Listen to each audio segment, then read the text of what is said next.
All right, welcome to The Explainer. Today, we're going to talk about a single piece of paper. I'm not kidding, just one page that could literally save your heat treating business from financial ruin. We're talking about the Metal Treating Institute's Statement of Limited Liability. And look, understanding this thing, it's not optional. So let's just start with a question, one that every single heat treater out there really needs to think about.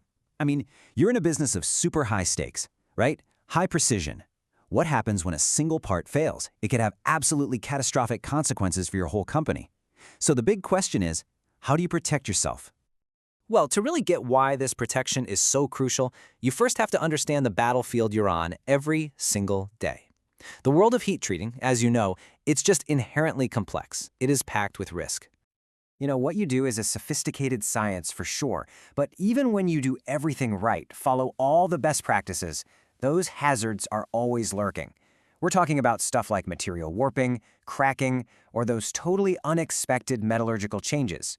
And listen, these aren't always mistakes, right? They're just fundamental risks baked into the process itself. And that brings us to a really critical reality. I mean, you're working with materials under some pretty extreme conditions. So no result can ever be 100% guaranteed. It's just not possible.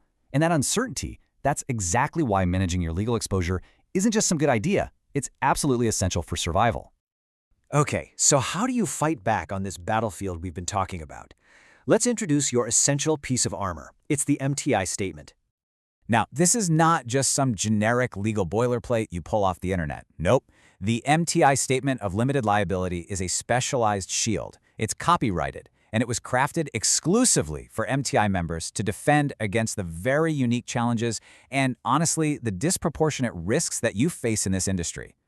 And get this isn't just theory. This statement has actually been tested in court.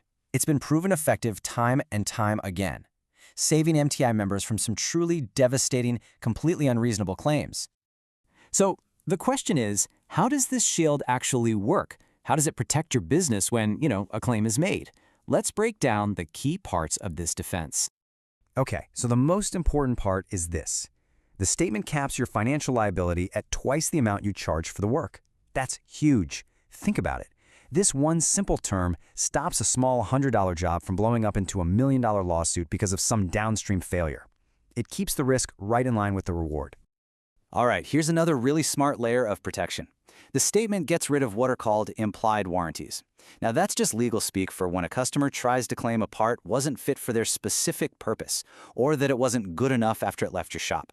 This clause makes it crystal clear. You are responsible for your work, not for how that part gets used in some application you have zero control over. This shield also builds a firewall against something called consequential damages. What's that? Well, these are all those downstream costs a customer might try to pin on you. Things like their production delays, their lost profits, or even a massive recall. The statement just says, nope. It makes it clear that your liability doesn't stretch to cover all these other unrelated business costs. It also sets up a really clear and fair timeline for any claims. The buyer gets 5 business days. That's it, to report any defect in writing. And here's the crucial part. Once they or anybody else does any more work on those parts, your liability is over. It's done. This is what protects you from getting blamed for problems that pop up way after the job has left your facility. Oh, this is a big one. You know that whole battle of the forms thing? Well, this statement ensures that your terms and conditions win, unless you go and sign a totally separate agreement. Your liability protections are what control the contract, not some conflicting terms they buried on page 6 of their purchase order. You get to set the rules of engagement. Okay, so let's actually look at the document itself and see how you put the shield into practice. And there it is, the whole thing, on one page. This single document contains all the critical protections we've just been talking about. And it's designed to be super straightforward, really easy to just fold into your standard business operations. Let's zoom in on what is, without a doubt, the absolute core of your financial protection. This line right here, pulled directly from the document, explicitly states that liability is capped. See? This isn't buried in some tiny fine print. It's the very foundation of the agreement. It needs to be front and center in all your paperwork.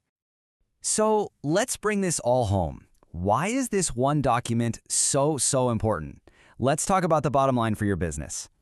Look, using this statement is about way more than just dodging lawsuits. It's about creating a stable, predictable, and viable business environment. It sets fair and clear expectations with your customers, it shields you from just insane levels of exposure, and ultimately, it ensures the economic survival of your company.